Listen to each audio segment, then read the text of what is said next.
Cari amici, buongiorno, la Via dei Presepi quest'oggi vi dà gli auguri di buon inizio 2022 da Valdobbiadene. Siamo in Via dei Scilli, siamo al cospetto del presepio artistico di Valdobbiadene e siamo in compagnia del nostro caro amico Stefano, che è uno dei componenti del gruppo Amici del Presepe.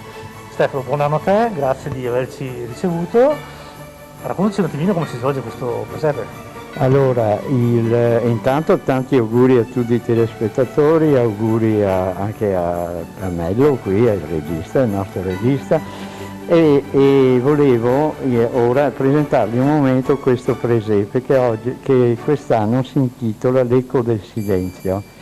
Abbiamo realizzato questo presepe con questo titolo mettendo la scena principale della Natività in un chiostro costruito apposta. Sapete che il presepe è tutto realizzato in polistirolo, quindi abbiamo costruito questo chiostro perché il chiostro è sinonimo di pace, di armonia, di silenzio, di cui abbiamo molto bisogno in questo tempo, e all'interno di questo chiostro abbiamo posto la bellezza del paesaggio italiano che nasce dall'armonia, dalla pace e dal silenzio.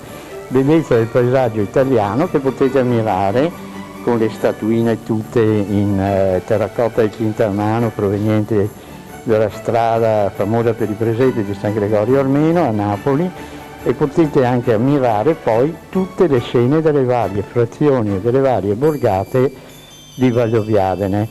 La novità di quest'anno è la chiesetta di Santa Lucia, che è un borgo che si trova praticamente alle spalle della villa, un po' più in là, e che è un borgo anche abbastanza antico e abbastanza suggestivo. Ecco, io vi do il benvenuto a chiunque vuol venire, l'ingresso è libero, ovviamente con le solite raccomandazioni, mascherina, Green Pass, eccetera.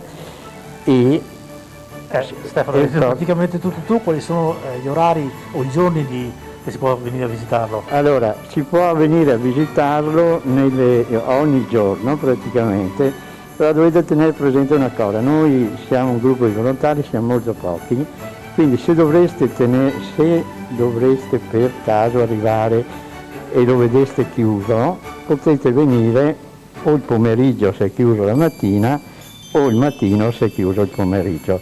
Questi orari in ogni caso sono garantiti. Gli altri purtroppo, essendo che siamo in due, io e il professor Ruggero che è il realizzatore di tutto questo, sì, così sono le cose, insomma.